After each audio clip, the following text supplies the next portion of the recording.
spite of his current circumstances. Oh, why would I do that, crazy old bastard? Upset at the inside. Khóa. Đấy là Hòa. Mà mẹ rồi. Say that it is a donation to your betterment while recovering from your. That was where he imagined Carter was at this point. Hòa. With a voice Đấy filled là with Hòa. doubt, Carter said, "Ask your question, boy. Reverend, does it feel good to pay less?"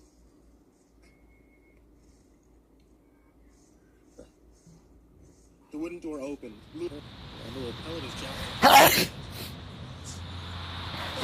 Đấy là Hòa. Là mà lòng. Function correctly. His wrists kicked his heels. As he passed in front of Lou, he flashed his phone very gently. Wow. Đi mà rồi. That if someone could be gleefully disgusted, that might be the look to accompany it. Blue's suit continued to shake and shake his way over the cargo beds. He walked up close to the large man and gave him 2 pats on the shoulder. Cargo looked Blue in the eyes and gave him a sharp nod. Đấy là Hòa. Đi mà làm sao. Who spoke to Lou? Wow. It's Hòa. Mr. Lou Woods of the Sodom of the South, New Orleans. The man in the suit spoke in a deep southern accent. Very much.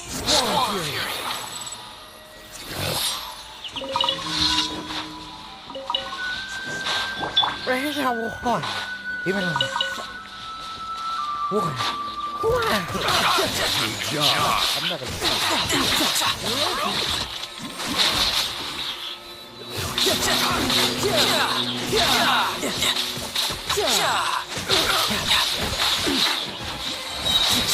Brace yourself. This is gonna hurt.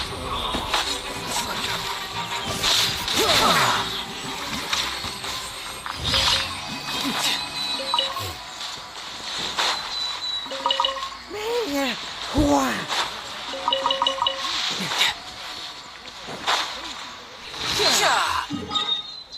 Killed his mama and papa. Can you believe that he washed up from the Sodom of the South, the Gomorrah of the Lone Star State? It's crazy how sin. Đấy là Hòa. Mà rồi. Always say, Brother Anthony. Yes, sir, responded Anthony.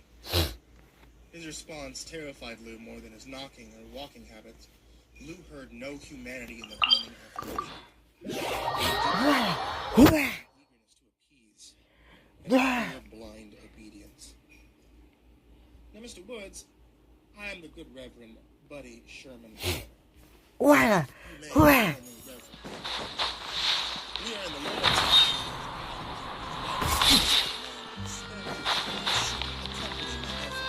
You are clearly a guest of sorts. I'd say in my house of praise, or commonly known as I do hate so much that it's the forsaken city in the name of God, but it is very important that people know where to come to receive the only real truth that anyone out there, other than God above, is going to tell them in this sick corner. Isn't that right, Brother Anthony? You know, the only source besides God himself who's going to tell these poor, lost sinners the truth. Yes, sir. Mr. Woods. Forgive me for dropping the title there.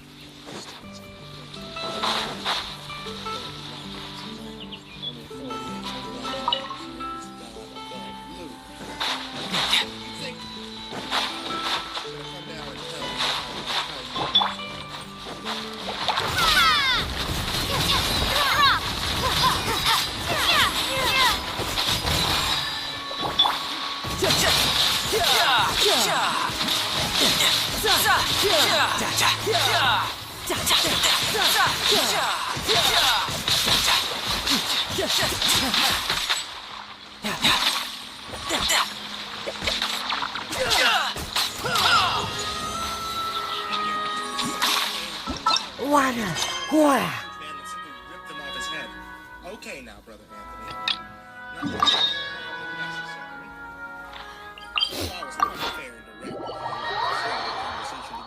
refer to me as Reverend, am I not?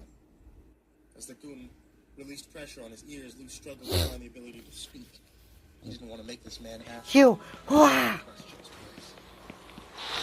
What a. Wah. I was just checking because I thought No time to lose. You must have called me sir in order to get a rise. Oh, so you're saying that I'm lying in the house of God? Yes, indeed. What a world the Lord has given us. While I am a man of God, I think you need to be well aware that I am also a man of action. And my actions are all taken from the Holy Scripture, so that means my actions are in line with God's will. Brother Anthony, Fuck, I forgot milk. no, sir. Listen, God does not lie. He is a reflection of the word, and the sword and word. So, if I could not have lied,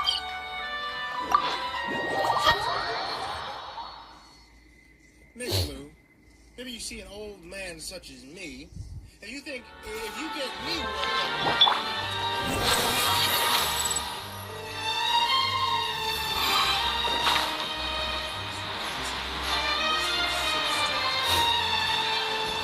worked up,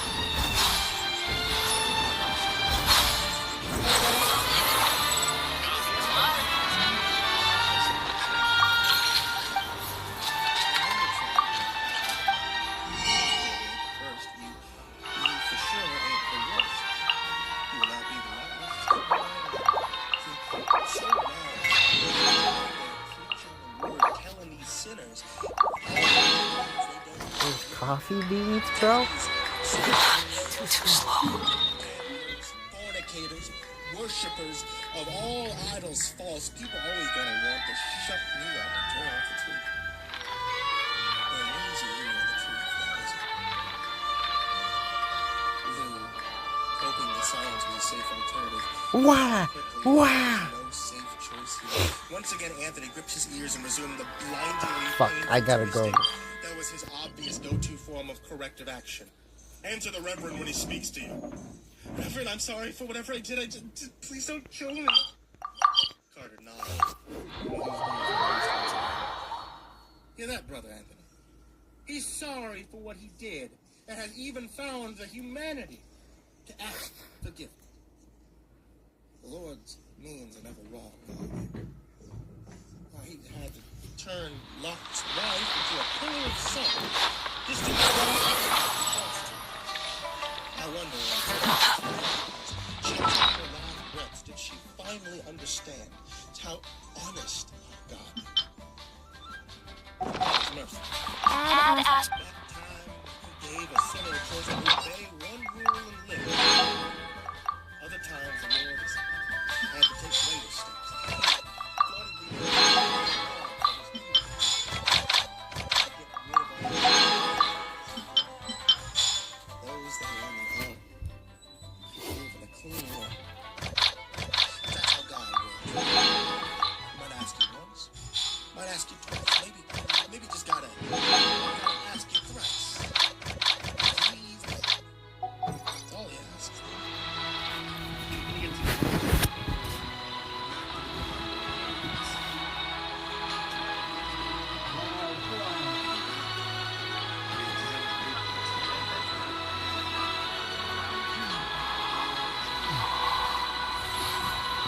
My why we don't fuck.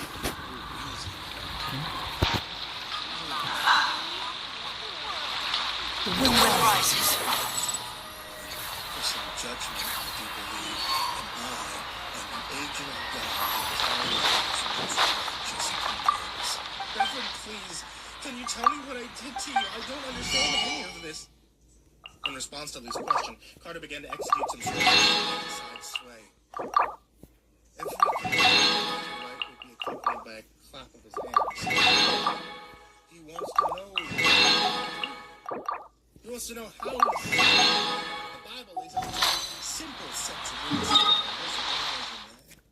Yet every time we get one of these little sinners in this very chair, they can't even figure out when of the 10 simple little commandments they broke. I keep praying that one night we're going to get a smoke, and out the door they go. Brother Anthony, I am starting to believe that the all-heavenly Father gets a kick out of testing this old man. That's fine, man. Wow. Wow. I am your most humble servant, and obedient. I cannot fail you.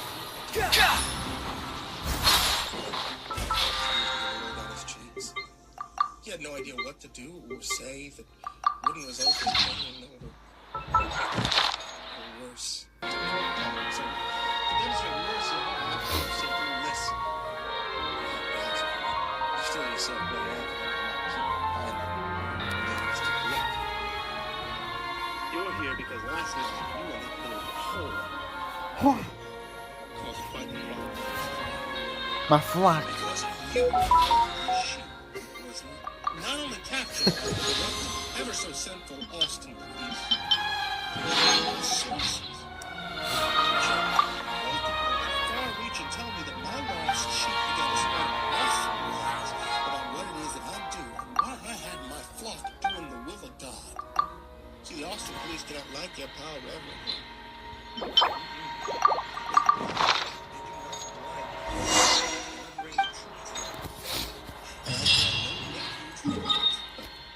I am wrapped in the protection of our Almighty God, and each time those agents of Satan think they have me dead to rights, God sends a judgment to remind them that their laws. You think I've got a sharp tongue? I just tell it like it is. If someone can't handle it. This time, Satan has inspired them in a way only Wow. Wow. Maybe that's their problem. corrupted my former sheep and turned them. Carter fell silent and allowed his head to roll from side to side. After several iterations, he stopped and appeared to stare at the floor.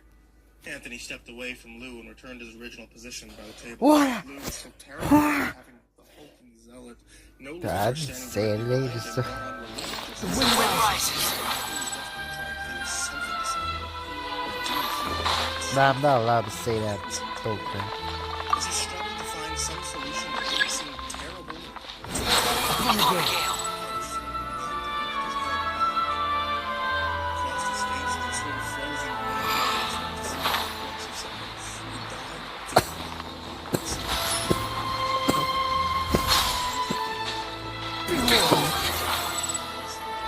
He stared at me with glass eyes.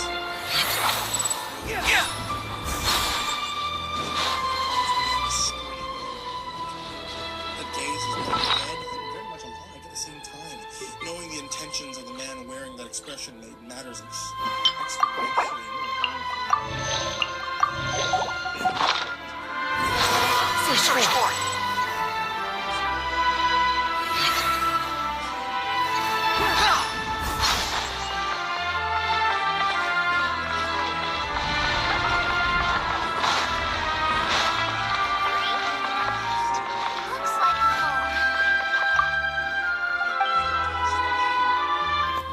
and to be tested regularly. But I'm no sheep. I'm a shepherd. The Lord may not feel the need to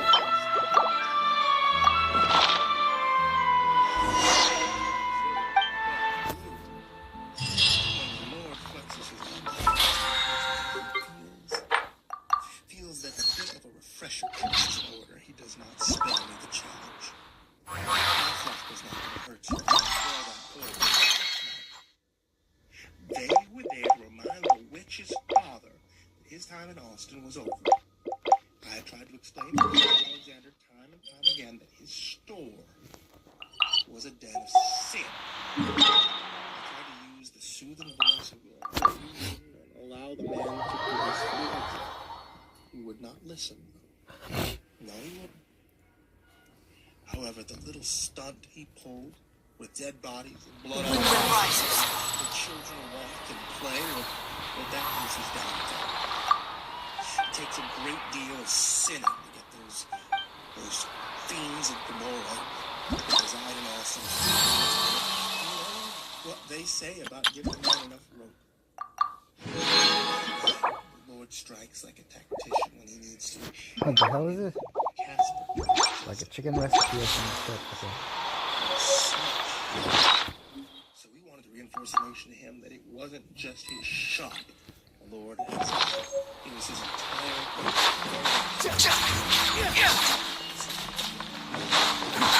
Too slow.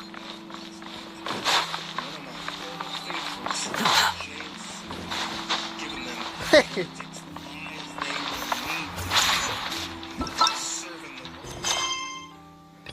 Just. In the corner of his eye, Lou saw Anthony reach into his pocket. In that second, Lou was almost certain that he was reaching for some sort of weapon to execute him. However, it turned out to be a cell phone. Anthony looked a bit concerned, though. The look appeared to have vanished. Oh no. He raised his hand to chest level to get Paul's attention. Sir, it's Brother Philip. He wishes to report something to me. May I please be excused to the back so I can speak with him without disturbing your servant?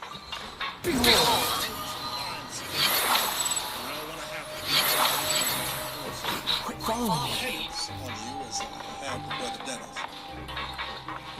He had no idea what penance. But a look of real fear and concern suddenly took over the formerly stoic face of Anthony. He briskly walked behind Lou's chair and double-checked his knots. Once he was satisfied, he spoke a low, hushed litany of threats into Lou's ear. Be aware, Woods. I'm only stepping into a neighboring room. Will you try anything at all?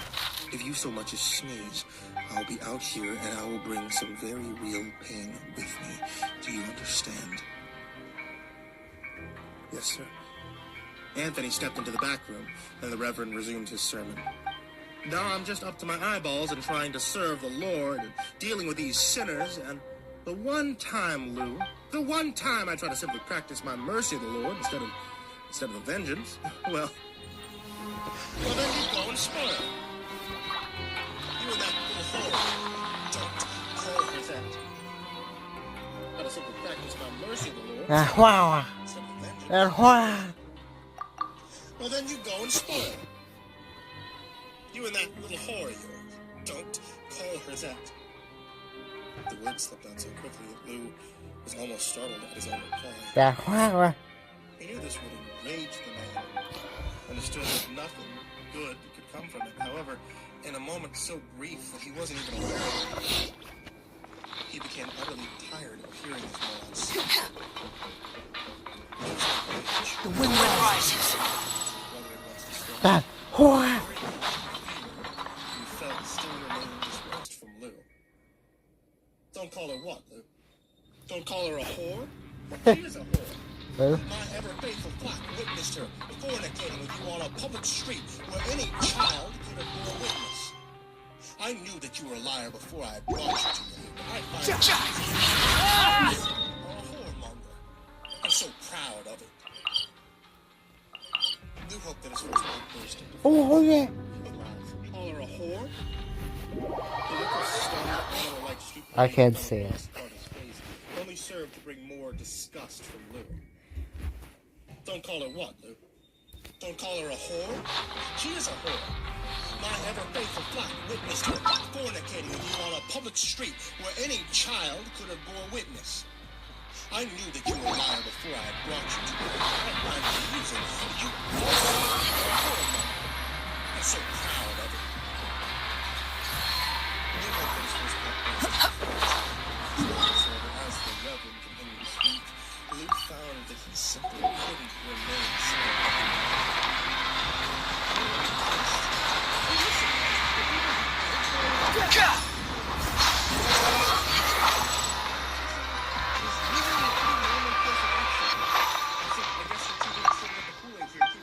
Trends, though. And Lou observed Carter's response to his words. Too slow. Quit following me.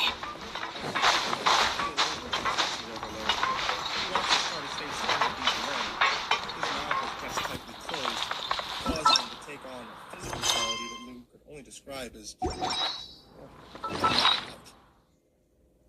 this did Lou no favors as he began to first grin and finally laugh at the thought. Carter balled his fists and placed them at his sides. his arms shaking slightly. His posture was almost like that of a Looney Tunes villain when they get constantly outsmarted and finally throw their hat on the ground and start stomping on it.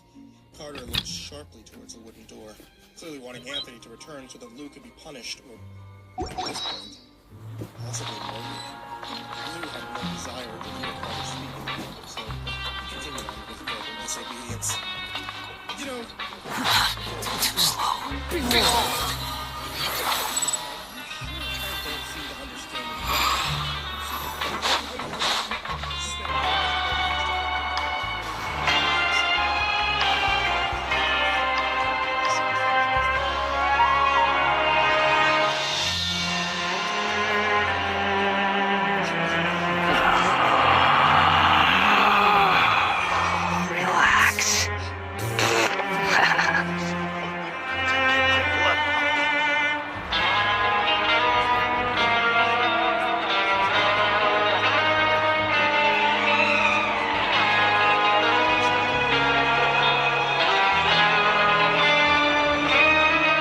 There's no need to exchange pleasantries.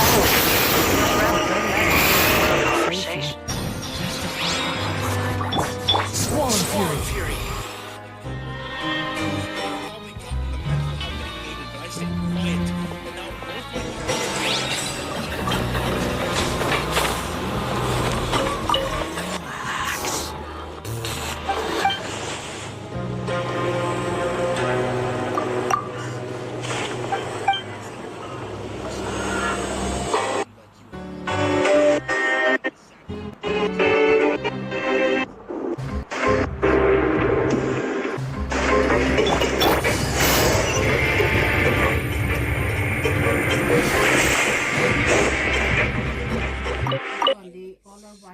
Victim. I won't go like my mother Garena? or father begging a fucking psychopathic killer for mercy. What? Mercy that isn't there. So stop looking around for your fucking ass slave in the other room and just do it. Smite me. Smite me, you asshole. Carter continued his transformation. It was as baffling as it was hilarious. His previous sealed mouth was now rapidly trembling, opening and closing so quickly that Lou thought his jaw might unhinge. His hands were no longer balled into fists at his side. Instead, they were passing back and forth in front of his thighs, like he was trying to do the Charleston, but had the leg parts wrong. As for his legs, it seemed as though he was almost trying to march in place, but was pretending like he was standing in invisible mud. Lou tried to remind himself that this could just be more show, but he didn't think that was a shred of truth. This man was breaking down. Lou found it hard to believe that he could be the first person confronted by Reverend Carter to stand up to him. That someone else would have had to at least once. Maybe Carter gagged most of his other victims. Maybe he never let one of these sermons go on long enough to get this moment. Or maybe Lou's defiance was simply the last straw. After all, one of his own members had flipped out on him rather quickly, and Carter probably knew that prison was on the horizon. With that bit of inspiration, Lou went on. There's no need to exchange pleasantries. It's rather pathetic to force a conversation If what you just told me to is true, occupy if your little silence. pal from last night is giving you over to the cops, you have to know what's next, right? And believe me, if you think New Orleans and Austin are living the Sodom lifestyle, just wait until you get to prison. You call me Reverend in my house. Carter spoke through layers of rage, his mouth still twitching, his body still performing strange dances to no music. No. What? You my little man. Swan Fury.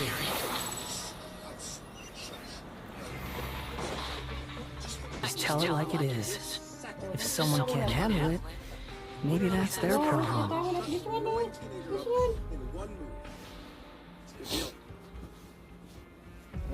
Light. Blood. Lou looked around quickly and perhaps in an actual I'm a moment dumbass of with this divine stuff. intervention, found what he felt he might just need. He was right on the wall, large as life, simply begging for attention. He was quite faded. Clear effort had been made a moment. never been shown the true word of God. My parents didn't like going to church very often. That's why God sent my brother to kill me. It might have been God's way of putting me back on the right track. By testing me and taking my family from me like...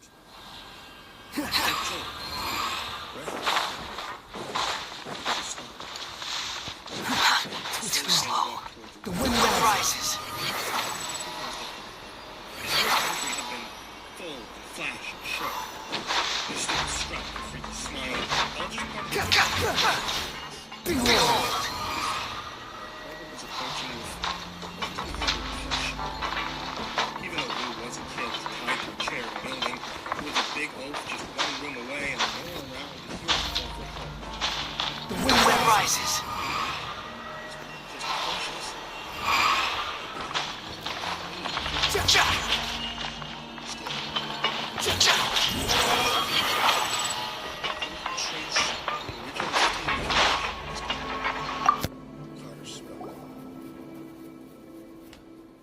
You better not be prepared to disrespect the Bible in my presence, boy. Lou smiled. Of course not, Reverend. You see, I'm a changed kid. I think God has sent you to steer me right. While I was blaspheming there a moment ago, allowing the devil to just puppet my words, I looked towards your altar. As I did, I think God gave me a sign. I believe that he wants me to seek guidance from you, Reverend, when I question most important. Carter's eyes were now twitching, as well as his mouth, with his hands shaking and knees starting to bend a bit, and his feet now rotating back and forth like little windshield wipers. Lou could easily imagine the man as a cartoon yet again. He remembered on all the old cartoons that when a character would run off a cliff, they'd never fall until they looked down. That was where he imagined Carter was at this point. With a voice filled with quivering doubt, Carter said, Follow me. Ask you a question, boy. Reverend, does it feel good to pay less? What followed would never cease to amaze Lou. Carter began to laugh. The young man tied to the chair. It was not so much the laughter, as he'd already decided that Carter was clearly insane, but rather the genuine joy heard within it. This was not evil laughter. The giggling lunatic was instead friendly and warm. Lou was quite confused. Brother Anthony stepped into the room. Sir, the police are apparently on their way here. Seems that young woman and her family was abducted from their home. I estimate 15 minutes before they arrive. That is fine, brother. Let's make a deal. Who's next? What you just me and Vivian, fuck you. Yeah.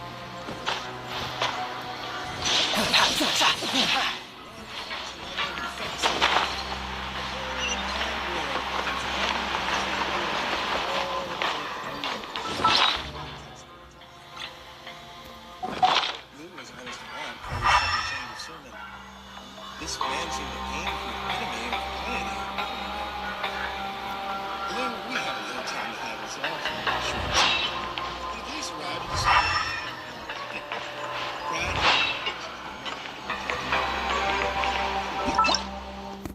you'll go on television, no doubt, where the populace will take pity on you. That's your story, coupled with... I'm a dumbass. Fuck you. Will no doubt make you quite pitiful indeed. I'll go to prison, more than likely, and I may even die there. You may continue on as a consummate victim of everything in the world that is stronger than you. You receive sympathy from them. You'll rather...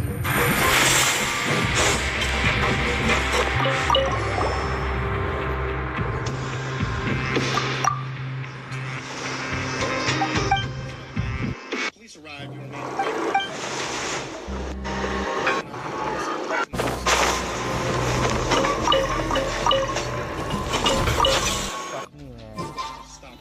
Alright, I'm a dumbass.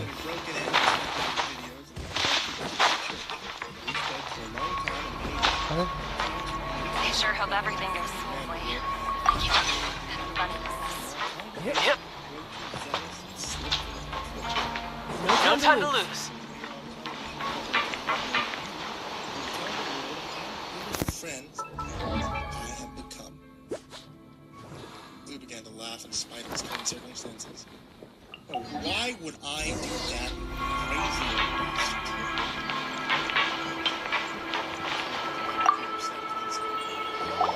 Because when you do that, I will pay you $1 million.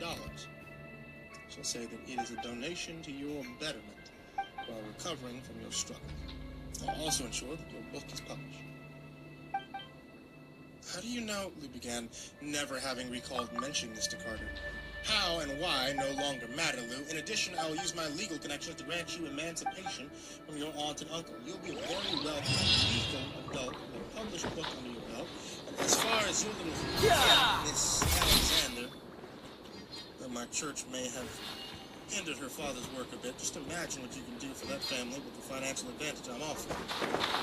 This is your chance to finally be a victim no longer. After all, did Randy's family offer you support? Did William the same? Well, Brother come back to assist you. I may be yet another ghoul in your life, but Lou, how many other ghouls have offered you a pay? Such an great. Sir, police have arrived. They are currently exiting the vehicles and approaching the door of the church. The church opened behind them. Heard men moving forward, demanding Carter step back. Lou took a deep breath and finally spoke. A week later, photographs of Lou Woods and Reverend Buddy Carter were plastered on newspapers all over Austin. In those pictures, Lou and Carter were shaking hands and smiling. People, your pimples. This is Tita May's this thing. Tita May gave this one. Huh? People, look at your pimples. Or do it yourself. Come on. I'll do it myself. Alright. Okay. Do it yourself. Do it now. Alright, It go. will get dry. Lights. I'm not doing the lights. Okay. I will Carter see. hauled Lou for shining a light on just how far his minions were willing to go. Your pimples. After several months of back and forth with the courts, Carter was found to be not guilty for involvement with his group's illegal activities. In exchange for all this, Lou received wealth that he never believed he'd come close to in his life. Of the Harbingers His are book up was to. written and began to sweep the nation. Ever grander What was scale, no originally doubt. meant to be a simple telling of his life with Jeff, leading to the murders, transformed as more information became public concerning the cover-ups with Maxwell Hayden and other Mandeville city officials. Lou soon found himself a court-ordered legal adult, and with his book sales soaring and his finances vast, he moved away from Texas and found himself in New York. He tried several times to reconnect with Viviana. He wanted to offer her money. He wanted to have her move to New York with him. However, after he'd agreed to flip his testimony to support Carter, You know, She there would are have better nothing ways to do to with seek him out ever our again. enemies than, well, standing Oh here. my God. People, he received look at only one reply to his many this. attempts Look to how dirty contact it him. is. Yes, Nick. Yeah? Email from Viviana Alexander. Tomorrow you take a bath, huh? Lou, Depends. You said 3 o'clock, worst huh? kind of human. A coward who would throw his friends away to line his pockets. I thought there was so much more. I'm grateful that you exposed yourself early, though. At least I didn't waste any real time on you. I will never be able to recover the very real emotions I wasted on you, though. But I can live with that so long as I never see you again. Do not contact me anymore. I have blocked you on all media except for this email, which I will delete once I send this to you. V. Alexander. Lou remembered wanting to cry that day. Afterwards, though, as the months rolled on and his fame grew, he found that he cared less and less about her opinion. He didn't credit her in his book. And eventually, couldn't understand why he ever felt sorry for her at all. She could have come along with him on his journey. But perhaps he wasn't her type after all. She seemed into victims. And that wasn't him at all. Lou, are you listening to those old tapes again? Jessica asked, walking into the apartment with grocery bags hanging from her arms. Lou looked up and was shocked at how much time had passed. Yeah, you know, just admiring your work, I guess. Good boy. I'm glad. Wow, wow. Oh, yeah. Wow. Eventually, I tried just hanging from it like a monkey bar, and it creaks like an old door and slides down, making me fall off. There's a jangling of metal behind me and a big thud. The man in the brown robe is flopped onto the floor under a pile of chains. He lays there a while, and I start to wonder if maybe I broke his neck dropping him on his head like that. But then he moves, struggling to get up, and I'm about to come over to help him untie his arms when the robe opens and reveals that they're not robes, but a big pair of brown leathery wings. His arms end at little claw-like hands. He wasn't kidding about not having pinky fingers. I realize that the reason his face seems so weird upside down is because his nose is bent upward and he's got one of those cleft lip things like a doggy or a cat's paw. Oh my god, I whisper. You're Batman. Well, a Batman. The man-bat guy stretches, arching his wings. For a second, I think he's gonna break his pinky promise and eat me. But he doesn't, obviously, because I'm alive to tell you about it. What is this? He says, touching one of his little claw hands to his chest. Thank you. He blinks big, black eyeballs. I'm Lily Madwip, and I'm here for Hecate. Hip Sauce touches his claw hands to his face gently. Forgive. Ugly. Rich cursed. I shrug. I've seen worse. Heck, I got little webs between my big toe and the next one. I think I must be part duck. I don't want to downplay his feelings, though, by trying to one-up him on gross features. Hecate hurt you? I'm here to kill her. Sort of.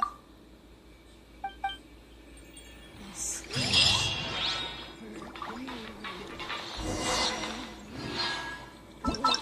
Audience chamber. Well, this place is kind of a maze. I look over at the woman with half her head missing. She's staring at her hand. I wonder if she wants out of her cage as well. It would be cool to not free the other people, but then where would they go? Out into the real world? They'd be shot by some hunters, probably, or end up in a circus with the dog-faced boy. I wonder if the dog-faced boy came from here.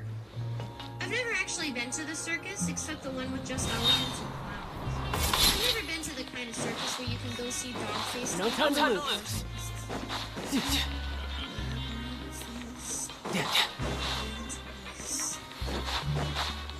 Hip Sauce strokes his chin. Order to it. Sinners, vagabonds, and serpents, tail. Dispersion, essence. Mouth, okay. I don't know when we got started on talking about snakes. So how does that help us? Go in the direction of dreams. Hip Sauce flexes his wing arms and looks at them the same way Roger used to look at my paintings I do in my room all the time. I'd say it's 2 parts amusement and 3 parts disgust. Roger never liked my paintings, probably because I painted stuff I saw, which was things like my fish rotting and floating in its tank, or my poor Ninja Turtle Donatello.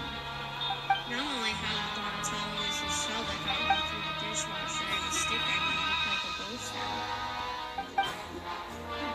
Do you think we should let the rest out? He asked. The man... Hip Sauce cocks his head. Wow. I don't know. I just know that you're going to get ripped to pieces if we don't do something. Hip Sauce looks past me at the empty cage. was he, Kim? He was. Fuck.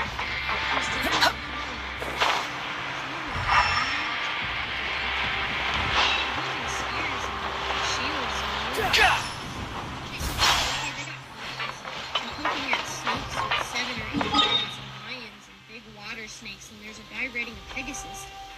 They're all flat, and no effort was put into them. I'm a better artist than whoever drew these drawings. Not to brag. Surely the audience. Because they're really detailed. They show how the arm connects to the body, the leg connects to the body, and all the muscles and bones are there.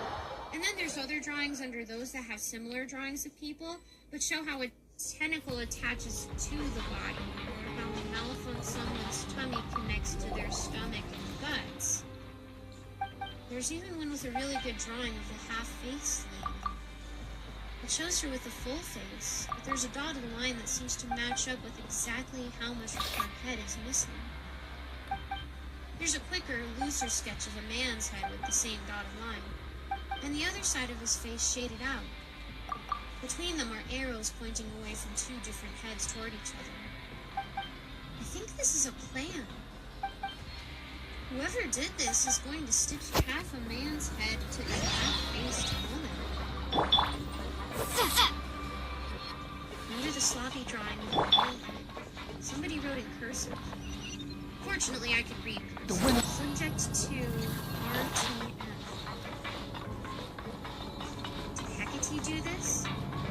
Instead of cutting people apart and stitching them together like dolls with other things? Why would she do that? I thought she was magic.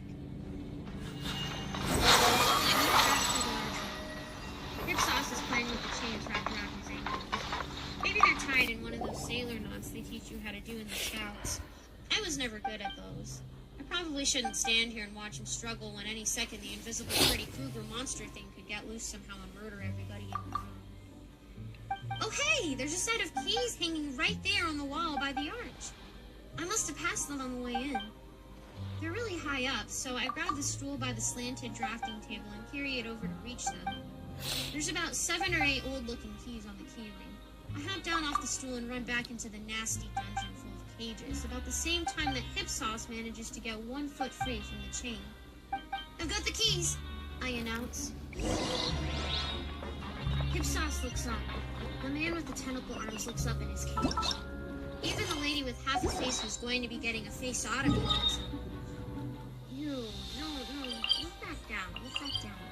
I can see inside your head. The tummy man in the water tank. Oh god, okay, I don't know what to do about him. What is going on? Snakebite enters the room. All the people in the cages start wailing and banging on their doors. Hipsos makes a horrible, ear-splitting shriek and flaps his arm wings. Witch Queen! He screams. Wait, that's not the Witch Queen, that's Snakebite. I clench the ring of keys tight so a couple of the keys poke through between my fingers. Maybe I can work it out. Even his is Ooh, I pissed her off. She reaches to her hip where she keeps some sort of knife and dagger thing in her, what's it called, a sheath? A scabbard? I don't know what the difference is between the two. Anyway, she's got this really sharp, shiny, stabby thingy in her hand and murder eyes in her face. I've got a set of keys poking through my little finger like a velociraptor, but I miss wide and she slaps the key ring out of my hand, letting it fly across the room. Well, she grabs me by the neck with the same hand and slams me up against the wall. Oh god, this is it. She's going to carve me like a Thanksgiving turkey. Or any turkey, really. Nobody carves live turkeys. That'd be Perhaps we could take a walk by a riverbank or somewhere similar to fluvial. Snakebite leans in close, and I can smell something so nasty and rotten on her breath. What are my orders? For all their magic, they never created magic toothbrushes. Oh god, it stinks so bad in her mouth that I really hope she kills me before eating me, just so I don't have to have that swallow the last thing in my senses when I go. Asher when it happens. That'll be nice. You don't deserve that gift. She hisses angrily. I'm the true witch queen. No, you're not.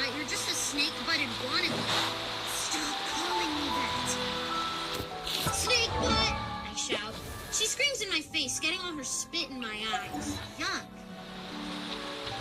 I'm going to show Mother how old I am. Hold on to her wrist as she lifts me off her feet. She's going to start choking me. So go kill her yourself and let me go home. I feel her grip tighten around my throat. Little fool. You think I would go for one of these pathetic imitations of weapons if I had an ounce of magic in me? I don't know. I'm just a little... We're waiting on schedule. My legs at her feet. And that's all you ever. She grips her feet and squeezes harder. But I'm not just a little girl, am I? I'm the knife that cuts the veil, damn it. I'm supposed to be someone great and powerful, apparently. Someone herself sent her goon squad into my world to fetch me. I need to go home. I need to see my mom again. I need to... Snakebutt suddenly reels back, screaming. Blood splatters across my face and I tumble to the ground. I'm blinded by it for a moment and wipe my eyes. When I can see again, Snakebutt is writhing on the floor and there's a set of big, nasty gashes in her side, leaking steamy blood onto the rocks. Behind her, Hip Sauce is perched on top of the empty cage that has the invisible Freddy Krueger thing in it. The door to the cage is wide open, and the key ring is hanging from the lock with the key stuck in it. What? Snake Not is left again? here with her stabby knife. A moment later, another huge gash appears in her arm, and she screams Hate this. again. She reaches up and seems to get her Be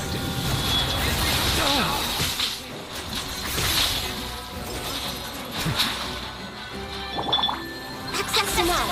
All hail. We're waiting on schedule. Yes. Score not as success. Next time, Nintendo. Oh shit, man. I'm thinking. Hip Sauce shouts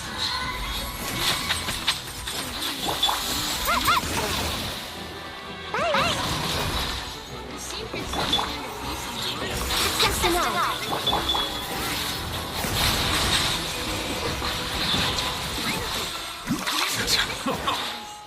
It's not a labyrinth without a minotaur.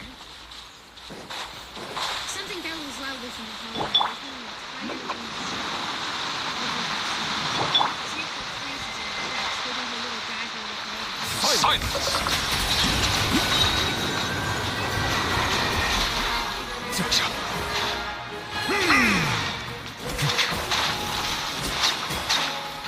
It's not the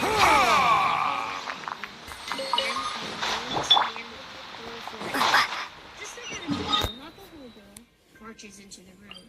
So large that he has to duck under the archway. He's giant and muscular and wearing huge metal pants.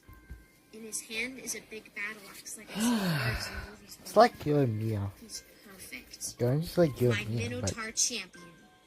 But says doesn't have nothing. any.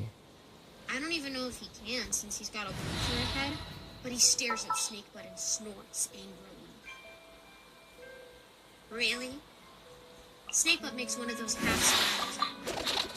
Need to end a few enemies? You think I can't handle it? And then the Minotaur's axe cuts his stupid head clean off. No time The to blade lose. keeps going, swinging across the room like a giant saw blade. I'm thankfully out of the way, over by the wall where Snakebutt dropped me. But the axe shears right through the metal bars of one of the cages, too, cutting halfway through the poor, tentacled man, who doesn't shout or scream, just sort of accepts death quietly. Snakebutt's body flops onto the ground, and her head bounces over toward the empty cage Hip Sauce is perched on. He looks at it with surprise, and his mouth is a big O. I can see into the neck stump of Snakebutt's body, and I'm gonna have that image burned in my brain forever now. My Minotaur grunts with satisfaction. He tries to dislodge his big axe from the cage and the dead tentacle man, but it seems to be kinda stuck. I don't care at this point because Snakebutt is dead, so mission accomplished. I'm sorry, Mr. Tentacle Arms, that you were also taken out. I'll try to convince myself that you were happy to be free. I wonder what your name was. I wonder if you had a family who will never know what happened to you. I wonder where the invisible demon dog went. Hey! I shout. Hipsauce, do you see the invisible demon thingy? Hipsauce cocks his head like a doggy again and stares at me with big black eyes. The master key, or whatever it's called? Was it Kim? He says. No. He shrugs. That could be bad. The slashes on my arm are already starting to burn. I need to find some soap and water and wash it, or else it could get infected. And I don't want to think about what kind of infection you could get from an invisible demon. I hurry over to the cage Hipsauce is perched on. He sits there silently and watches me as I grab the keys he used to let the demon out. I hold them up to him. Let everybody else out, I say. Leave the guy who sprays ink out of his butt, though. The guy in the water tank with the mouth in his tummy blurbles. Yeah, that guy.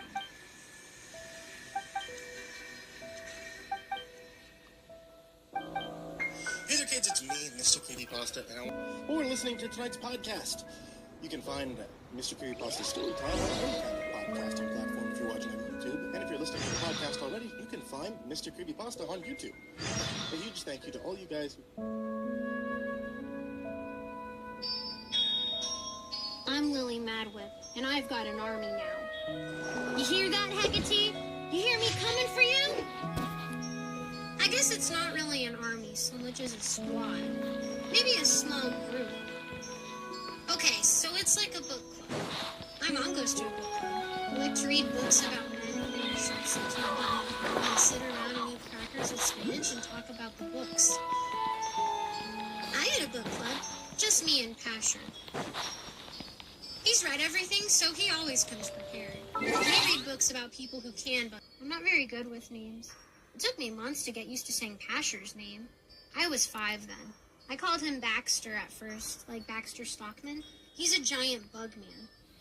Hipsauce is a giant bat man, like he's a man with actual bat wings. It's kind of freaky, but I try not to judge people on their appearances. Freaky-looking people gotta try harder to seem normal. If anything, normal people are more likely to be freaky on their own side.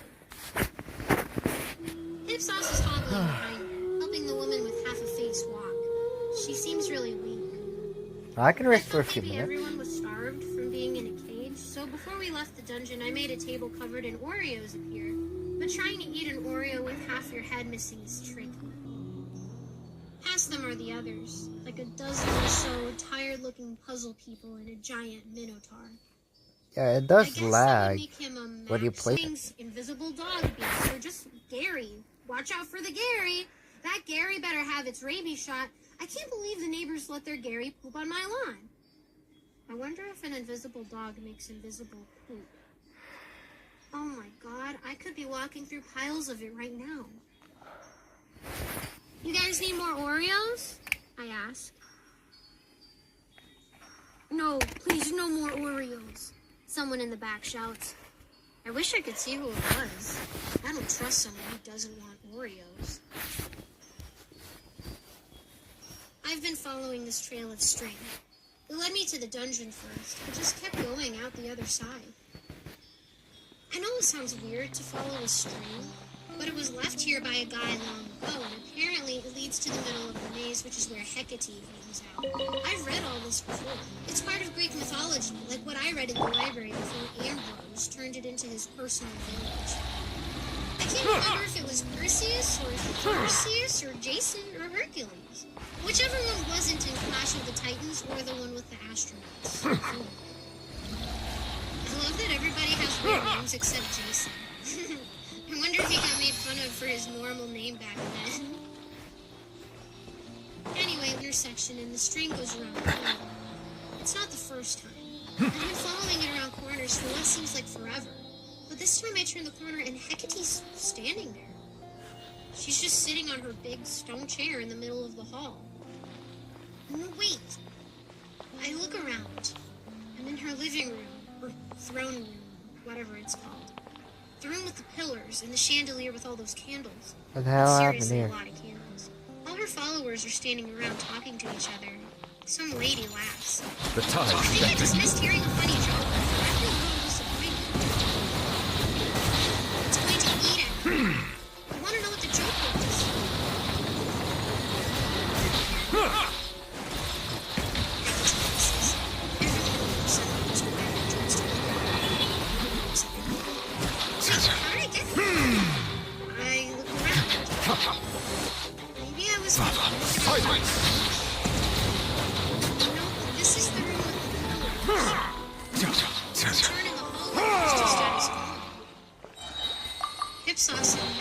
or the Abandoned other property side. belongs to whoever finds it first. So, it's legally yours now.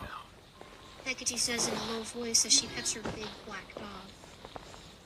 I feel a moment of panic at the sight of the dog because I think it's Ono and that she's betrayed me. But then it occurs to me that this is not the same big black dog that was actually Ono. I saw this dog the first time I was here, and Ono was with me. I wonder if this dog has a name, or if it's another person like Ono, only it likes to stay in doggy form. I just gotta remember that Ono is actually out in my world fetching the surprise. Fetch. Like a dog. I take a step forward to say something to Hecate, and I bang my head on an invisible wall. It hurts, and I stumble back, holding my head. Somebody puts their hand on my shoulder. Crumble apart! It's hip sauce. Why are you hitting yourself? He asks. He sounds just like my brother Roger when we'd sit beside each other in the car and he'd take my hand and slap me across the face with it. Why are you hitting yourself, ass face? He'd always ask. Oh, Roger. I turn back to Hecate, but I'm staring at a stone wall. I'm in the hallway again. Only now my head hurts. Stupid visions. I think Hecate knows we're coming, I say, rubbing my noggin. Also, watch out for that wall. The book club murmurs. Someone in the back shouts, if she can change anything, how can we fight her? I recognize the voice. It's the guy who didn't want more Oreos. Everyone moves out of the way so I can see him. He's a normal-looking guy in some sort of dirty cloth diaper thing. He's so thin and all his bones are visible under his skin. I wonder what Snakebite did to him for months. But then something moves under his skin. Like tentacles wrapping around his bones. Ugh, I shudder as I watch them squirm. When they stop moving, it looks normal again. But I can still tell they're there. You probably can't, I admit. I think only I can. She might even think you out of existence and back into your cages. I don't know. Most of you aren't real anyway. So I shrug.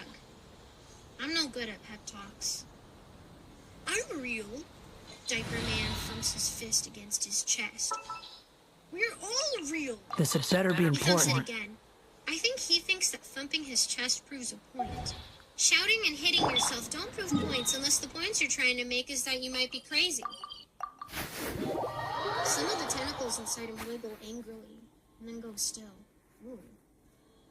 Everyone else watches me, and I realize they expect me to say something. Look, I don't want to argue with you, Mr. Diaper Man. He beats his chest again and snorts, interrupting me. My name is Astianex. Of course it is. I don't want to argue with you, Mr.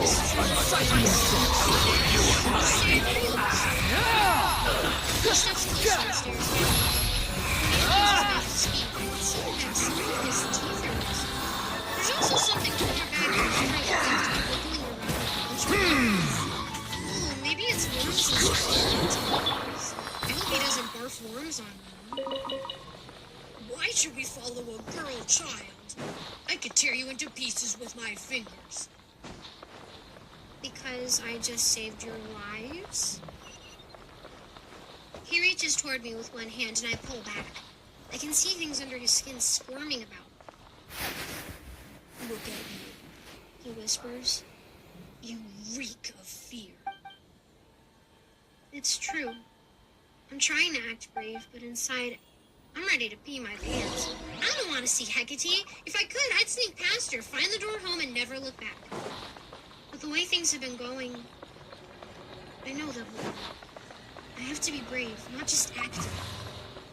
Maybe those are the jabs at the air with his fingers like it's a donut and he's trying to poke through the donut hole. But actually, he's pointing at my Maxitar. Everyone looks at Maxitar and some more murmuring starts going through the book club. Maxitar puts his hands up in the classic, "Don't drag me into this," and crosses his arms. Then you don't need us. No, I don't need them. I could make 100 Maxitars instead. Then again, I could make an entire army There's of no need Maxitars. to exchange And they'd be pleasantries. just as useless It's against rather Hecate as pathetic my to book. force a She could conversation probably think any of them just to out of existence. occupy silence. Or is it that we can't affect things the other creates? Except I totally trashed a section of her door maze by accident. Or rather, Sammy L did, and she blames me for it. I don't really know, and that's why I'm counting on Owen. I'm not making... Look, I clench my fist and think of home. I have to speak slowly and try not to yell or think about turning nasty Lonax inside out with my mind. I'm not asking you to fight for me, Mr. Lonax. But do you really want to sit around here? If I die, Hecate or someone will eventually find you and put you back in a cage or something.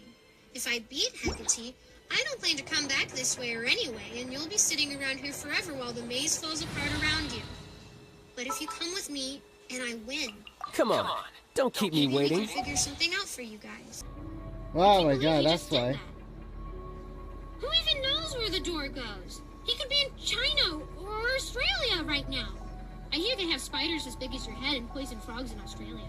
I used to think it would be cool to go see Australia because apparently the toilets... You think I've got a sharp tongue? There we go. I just tell it like it Quality's is. good now. Fuck If this. someone can't handle it, maybe that's their problem. I walk over to the door and open it to talk to him. The room on the other side is dark. I walk over to the door and open it to talk to him. The door on the other side is dark. It must be nighttime here. I can just make out his silhouette crossing what appears to be a child's room. Sweet.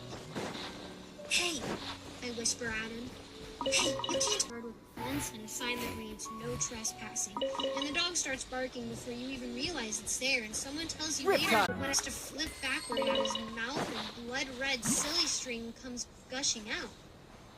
Except it's not silly string, it's worms.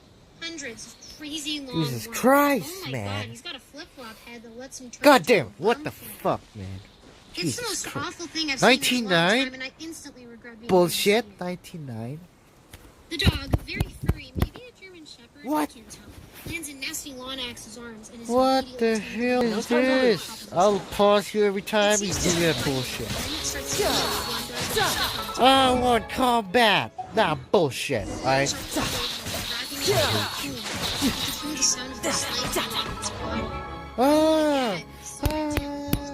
Go. Go. I managed to Can you fuck off? Alright, fuck you. Squall Inferior.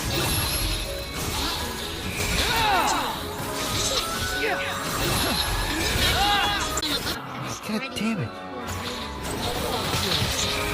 How amusing. Oh, it's dead now because of your bullshit. Fuck you. What? I can see the barrel of the shotgun sticking up between the two. When did you? One thing. I don't know what's wrong with my phone right now. I can see through the hole and there's nothing else in the I set the bed up and just walk off before I can say anything. Ipsos walks over to the half-faced woman and helps her back up. Oh my god, this is bullshit. Fuck you. Let's go. He says Alright, with I'll restart in number that one. Get the fuck out of here. I'm a little shell-shocked.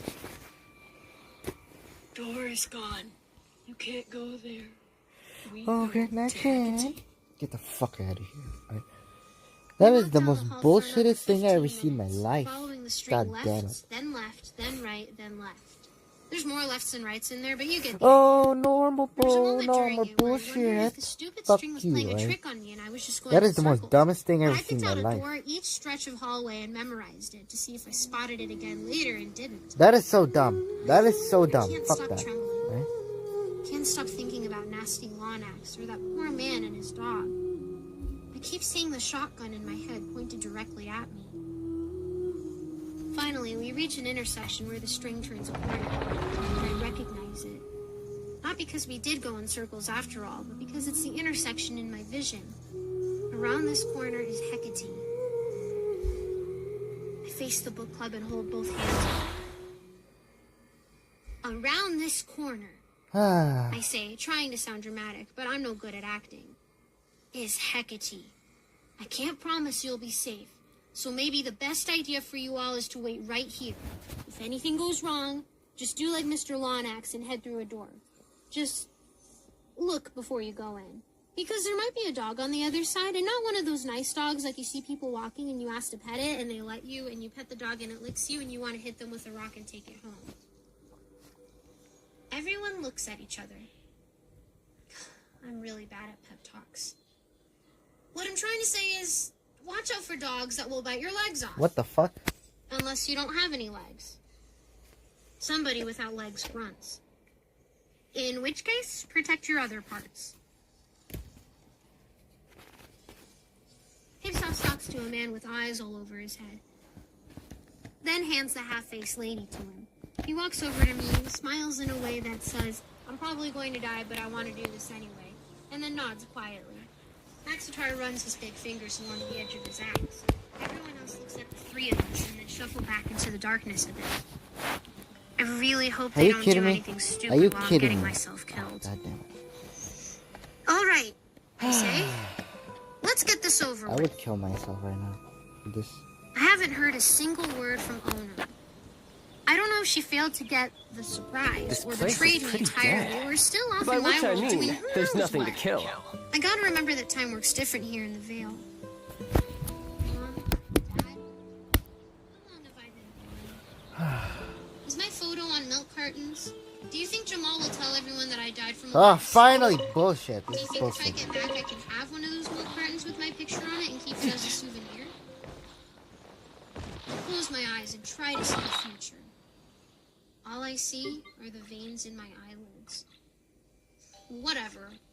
I turn the corner.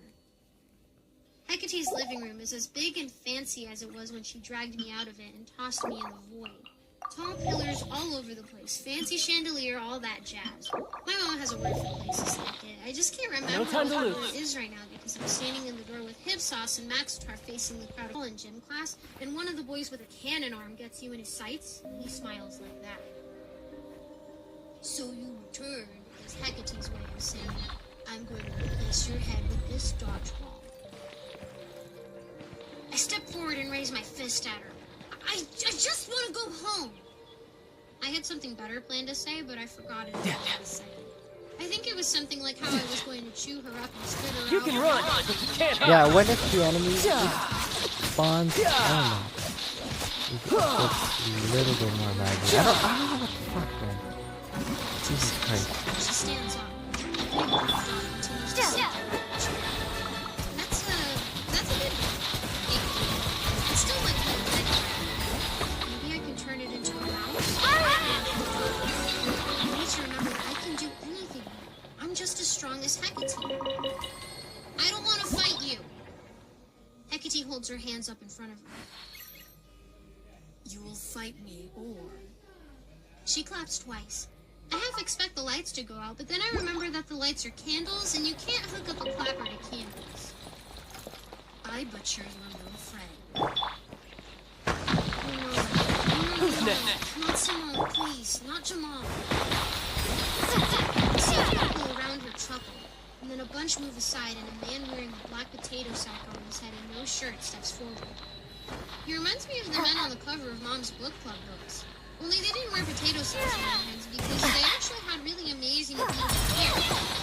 This guy probably doesn't have any. And he's embarrassed because he got so fed up with his shirt having no buttons that he just stopped wearing it completely. He's got someone by the arm. It's a girl. She struggles against him, but he's a grown-up and she's barefoot in blue pajamas with cartoon kittens on them. It's Lisa Welch. She looks at me and stops thrashing against the shirtless man wearing a potato sack on his head. Lily? She says. She looks as confused as I am. Lily effing Madwit? Are you kidding me? She actually says effing. Lisa yanks her arm hard and just the potato sack man. What the F, Lily? What the F, Lisa? I say back. I look at Hecate. Are you kidding me? She's not my friend. I hate Lisa Welch. Oh, what? what? The F? Lisa shouts, throwing her hands in the air in the classic Lisa Welch move. She looks around at the crowd and No time to lose. she turns slowly. You're pretty good. Shouldn't let your guard down.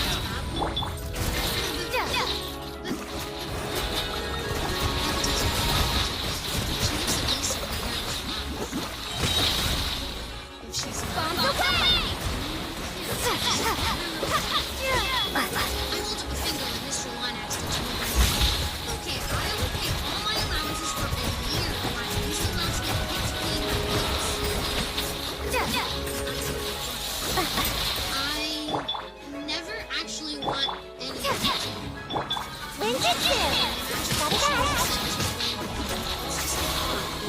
I would never follow through with anything. Lisa finally stops stuttering and seems to regain a bit of her Not bad. Not bad at all.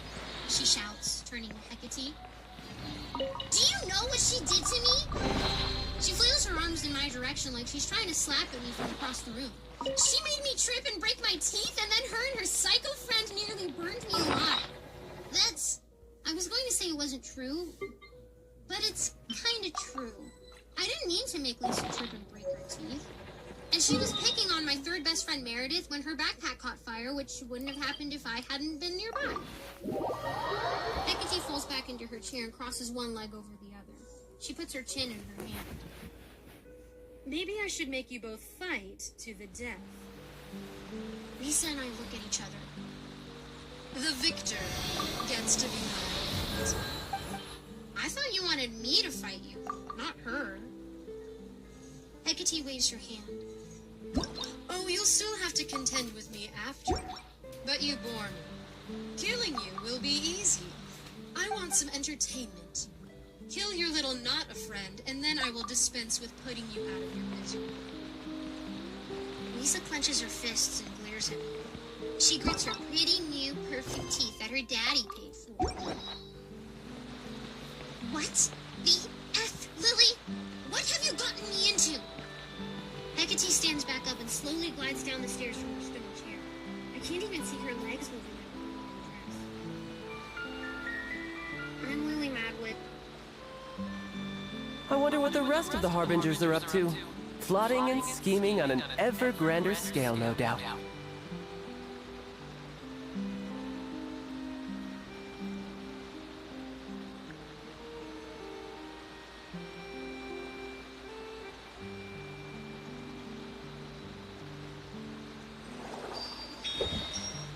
Hecate waves her hand.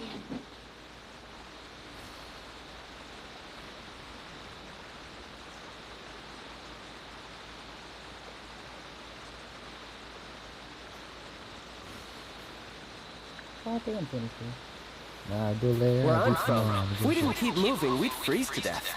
Literally.